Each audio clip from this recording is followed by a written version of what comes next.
And welcome back to Chicago Bulls Insider. Today, we are talking about the latest free agency update around Josh Giddey and Jonathan Kuminga. Next, we're going to be talking about a major update around Coby White and the Chicago Bulls. And so before we go ahead and we jump into it, I first want to remind you to slam dunk on that subscribe button.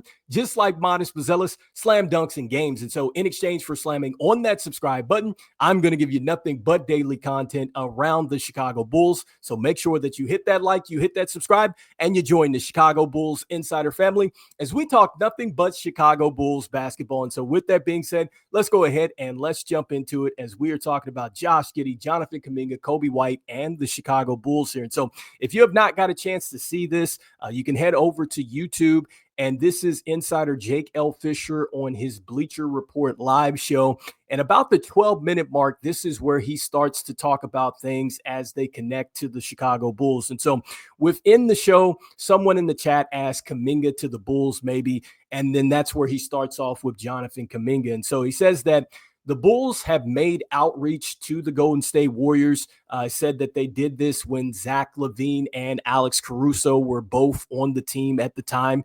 And also, too, this is when Golden State was looking to check in on both Zach LaVine and Alex Caruso. But he said that the Chicago Bulls never got aggressive in their pursuits. And then also later on within this Bleacher Live, he did say that multiple first-round picks were on the table before Caruso went to OKC. And so the next thing that he talks about with Jonathan Kuminga and how it links to the Chicago Bulls is that if he does take that qualifying offer this next summer in free agency, there is the real possibility that the Chicago Bulls, the Washington Wizards, they're going to be amongst, two teams along with other teams that are going to have some cap space that could be in play for Jonathan Kuminga.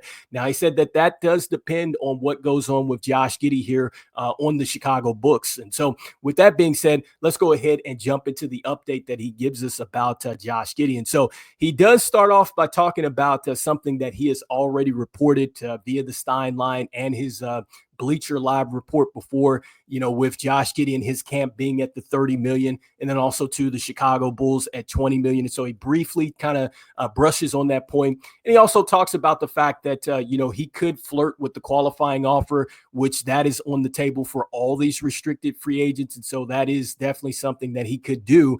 But then this is where it gets interesting, because he says that he cannot name all the teams, but he can report that multiple teams have reached out to Josh Giddey's representation, and Golden State is one of them. And so he says that Golden State would be interested in Josh Giddey. And he says that dating back to 2021, Golden State has been interested in Josh Giddey. In fact, he says that if Josh Giddey would have fallen down one more spot in the draft, then the Golden State Warriors would have went ahead and taken him.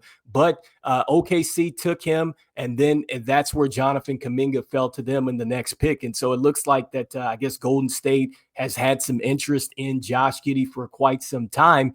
And then the next thing that he talks about here with this is just the Chicago Bulls and just why teams are really reluctant to do business with them. And so I thought that this was a very interesting part in this update with Josh Giddey. And so he gives out two reasons. Initially, he says that there's not a lot of excitement from teams to reach out to the Bulls. He said that number one, I guess at the NBA draft combine and I guess other places as well, the Bulls are just making it known and telling people that they love Josh Giddey and they want him still here. The next thing is that he says, number two, it's one of the more difficult teams to gauge and understand. And so that is two reasons that he gives initially why teams may not be excited here to pick up the phone to talk to the Chicago Bulls about a trade. And then he talks a little bit more about this. He says that Chicago does not talk a lot of trades and don't generate productive talks back and forth with other rival teams. The next thing that he says here is that other teams don't want to talk that business with the Chicago Bulls. They know the Chicago Bulls they really don't want to make a sign and trade scenario come to fruition for Josh Giddey after the deal that they just made a summer ago. And so we all know what happened. That was a 1-for-1 swap where OKC, they got Alex Caruso. They went ahead and extended him. They won the NBA championship. And then the Chicago Bulls got Josh Giddey. And I think that, that with this front office, with them saying that they want Josh Giddey, the way that he had the keys there to the team towards the end, I think it indicates that they want to have Josh Giddey with them as a building block piece. And so certainly I don't think that you would want to turn around and just go and trade him again here the next summer. And so, I think that that's maybe what he's trying to point out there. But, again, this is just some of the interesting insights here from Jake L. Fischer talking about this. And so, let's start there. I think that going back to Josh Giddey and just what he said with that, I mean, the fact that he's revealing that other teams have maybe reached out to his representation, or he says other teams have reached out to his representation, I think now one could take a look at that and say, okay, well, now we see why Josh Giddey may be just stuck at his stance of the 30 million, because maybe he knows that other teams are maybe willing to pay for that or whatnot. I'm not sure. I mean, I think that that's something that he can definitely say, okay, he has a little bit of leverage here. So I think we'll find that out if this report is true. Again, haven't heard this anywhere else, but I'm thinking just initially he would have some leverage here if other teams have just reached out to his representation. And so we'll see if, something is, submitted or offered here in a couple days or weeks or whatever the case may be. And then the next thing here, that I find interesting is just that it seems like the reports seem to be all over the place now, because you have this where it seems like other teams are reaching out to his representation.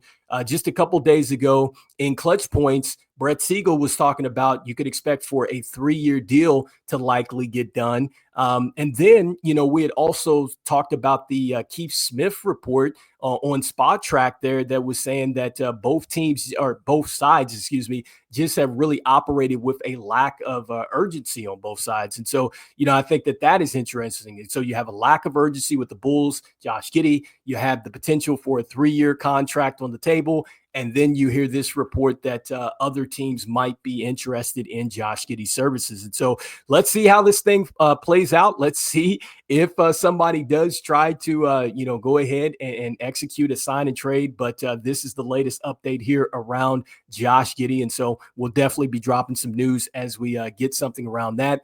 And then also, too, with this Jonathan Kuminga situation, it just sounds like that they are at a huge stalemate there with Jonathan Kuminga and the Golden State Warriors, because some other stuff that Jake L. Fischer talks about is that, certainly if he takes that qualifying offer, when you're talking about trying to trade Jonathan Kuminga at an $8 million contract, I don't think that that's something that's necessarily favorable, for the Golden State Warriors here.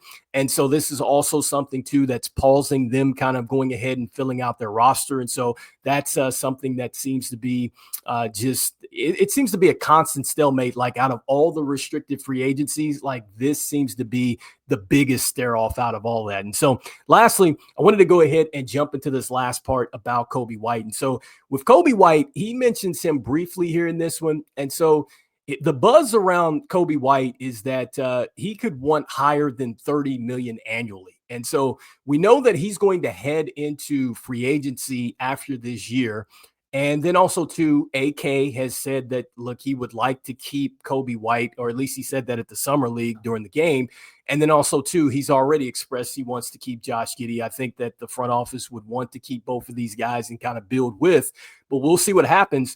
But he said that this is another thing that the Chicago Bulls are going to have to factor in. And I think that this is interesting because this is the first time that we've really heard any type of numbers around Coby White. And so the fact that he could want more than $30 million annually already, and the season has not even started yet, you can imagine what a possible re-signing of Coby White is going to look like, because last season I felt like he came on really strong along with Coby White, or along with Josh Giddey. And I just think that if he can continue to increase his numbers like he did a season ago, he is in for a very lofty payday, because last season, 20.4 points for him, shot 90.2% from the free throw line. And so he went up in both of those categories. He was right around 37%, just like he was the season before, shooting the 3-ball and everything else. And he was up slightly, I believe, in his field goal percentage. Free throw attempts went up and everything else. And so he was good to go there. His his rebounds were down a little bit and his assists were down, but understandably so, especially when he's playing next to Josh Giddey, who is more of the natural point guard fit, and he's going to set the table out there. And so, look, I think that Josh Giddey and Coby White can really take a step forward here. And so definitely this is something that the Bulls are going to have to factor in, because if you are trying to get a deal done here with Josh Giddey and you know that you're probably going to have to pay a bunch here to Coby White, you're obviously trying to get something negotiated to where you don't go higher than you necessarily need to go ahead and secure Josh Giddey, because you know that you're going to factor in the possibility of keeping Coby White to go with him. And so this is where, going back to what I said a day ago, there's going to be the sweet spot here. It's going to be something where you don't necessarily love it, you don't necessarily dislike it. I still think that we're right there in the middle at $25 million between these two sides. And so anyway, you guys let me know in the comments what you guys are thinking about this latest buzz here. As again, Jake L. Fischer giving us the update around Coby White, saying that he potentially, the buzz is that he could want more than $30 million possibly. Then also too, with Jonathan Kuminga, looks like that his camp still hoping that the Chicago Bulls can get involved in his restricted free agency situation. And also too, giving us some insight as to letting us know that the Chicago Bulls have definitely checked in on Jonathan Kuminga, but just have not been aggressive. And then talking about going back to Josh Giddey and this situation. And so we now are hearing from him that other teams have reached out to his representation. And so again, this might be why Josh Giddey, is kind of holding firm, because he feels like that maybe he has some leverage here on his side. So hopefully we find out some more here in a couple days. Again, we haven't heard anything from Casey Johnson or any of the local insiders here, but I am curious to see if they are linking to this report. And so that is the latest there on Josh Giddey. And then lastly, I thought that this was very interesting when we start talking about the front office here, and just talking about how teams are just not that excited to pick up the phone to just really work with the front office. Just a hard team to gauge. And then also too, if it came down to going out there and trying to execute a trade for Josh Giddey, they've made it clear that they definitely want him. And so you guys let me know in the comments what you guys are thinking about that. And just what do you guys think here about the potential backcourt future of Coby White and Josh Giddey? I'd love to hear what your thoughts are. What do you think the deal is going to be for both of these players, assuming that they do re-sign with the Chicago Bulls? And so, as we always say, go Bulls, and I will see you guys on the next one. All right, peace.